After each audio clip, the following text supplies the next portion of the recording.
Era una noche oscura y lluviosa en la densa selva tropical que marcaba la frontera entre Honduras y México. El aire estaba pesado, cargado de humedad, y el sonido de la tormenta se mezclaba con los ecos lejanos de animales nocturnos. El capitán García y su escuadrón de élite, parte de una unidad de patrullaje militar, se encontraban allí para llevar a cabo una misión rutinaria, asegurarse de que no hubiera tráfico de armas ni contrabando a través de esa zona remota de la frontera. Sin embargo, los hombres del escuadrón no podían evitar sentirse inquietos. Había rumores que no querían escuchar, pero que no podían ignorar. Durante las últimas semanas, patrullas mexicanas y hondureñas habían desaparecido sin dejar rastro alguno. Algunos hablaban de emboscadas por parte de grupos armados, mientras que otros sugerían que el terreno había comenzado a tragarse a los soldados, como si algo invisible los estuviera cazando. Nadie sabía a ciencia cierta qué sucedía, pero la presión en el aire era palpable y el miedo se había instalado en los hombres. Esa noche, bajo el manto de la tormenta, el escuadrón de García llegó a un pequeño claro, un refugio en medio de la espesa vegetación. El capitán ordenó montar campamento. Encendieron un fuego bajo, que luchaba por mantenerse vivo en medio de la humedad. La selva parecía engullir la luz, y los árboles se movían con el viento, creando sombras que danzaban de forma inquietante. El murmullo de la lluvia era constante, pero había algo más, algo sutil en el aire que ponía a todos nerviosos. Fue el cabo Martínez quien, alzando la cabeza hacia la espesura, rompió el silencio. «¿Lo escuchan?».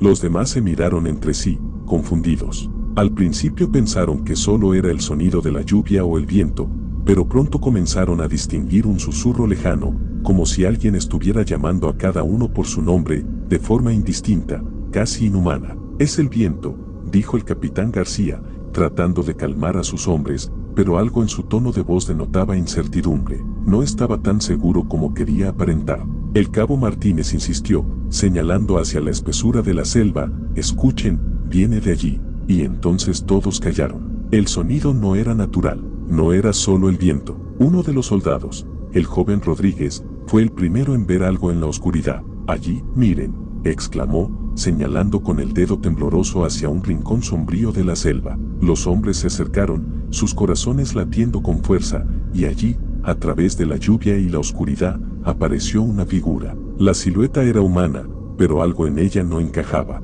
La piel de la figura era pálida, casi cadavérica, y sus ojos brillaban con una intensidad antinatural, como si reflejaran una luz que no pertenecía a este mundo. La figura se quedó inmóvil, observándolos fijamente. Antes de que pudieran reaccionar, desapareció entre las sombras, como si se desvaneciera en la niebla. Un escalofrío recorrió la espalda de todos, y el aire, que hasta entonces estaba saturado por la humedad, se volvió aún más denso. «Formen fila», ordenó García con voz firme, aunque sus ojos traicionaban su creciente preocupación. Con las armas listas, comenzaron a avanzar en la dirección donde la figura había desaparecido. Cada paso parecía llevarlos más adentro de la selva, y con cada paso, la oscuridad se hacía más opresiva. Al poco tiempo, llegaron a un claro diferente, donde encontraron lo que parecía un campamento abandonado. Había huellas de botas militares, rastros de lucha, y algunos equipos desparramados por el suelo. Pero lo que realmente los dejó helados fueron las fotos esparcidas por todo el lugar. Eran fotos de otros soldados, compañeros de la misma unidad, que habían desaparecido en las semanas previas. Las fotos estaban fechadas y, en el reverso, algunas llevaban nombres y coordenadas. Unos pocos habían sido marcados con una simple palabra: «desaparecido».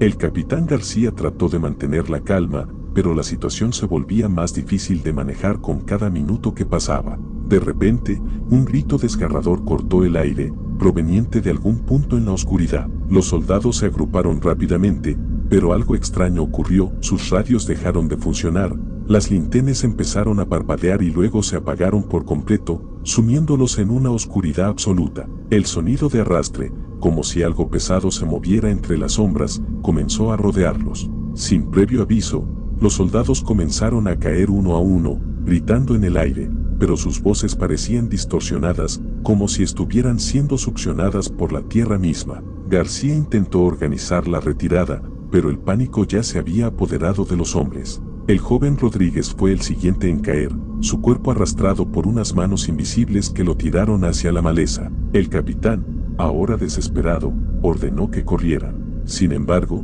la selva parecía moverse en su contra. Los árboles se agitaban con furia, las sombras los acechaban, y el sonido del arrastre de los cuerpos se convirtió en una cacofonía que les helaba la sangre. Unos pocos lograron avanzar, pero en el caos, García fue arrastrado hacia la oscuridad. Un ser extraño, más allá de lo humano, lo agarró por los hombros, y antes de que pudiera emitir un grito, su cuerpo fue engullido por la selva. El amanecer llegó, pero no hubo señales del escuadrón de García. Las patrullas de rescate que fueron enviadas a buscar a los desaparecidos encontraron el campamento vacío, con huellas de lucha y equipos dispersos. Sin embargo, no había rastro de los soldados. Solo quedaban las fotos desordenadas en el suelo, con los rostros de los hombres ahora marcados con un destino oscuro. Con el tiempo, la historia del escuadrón de García se convirtió en una leyenda local.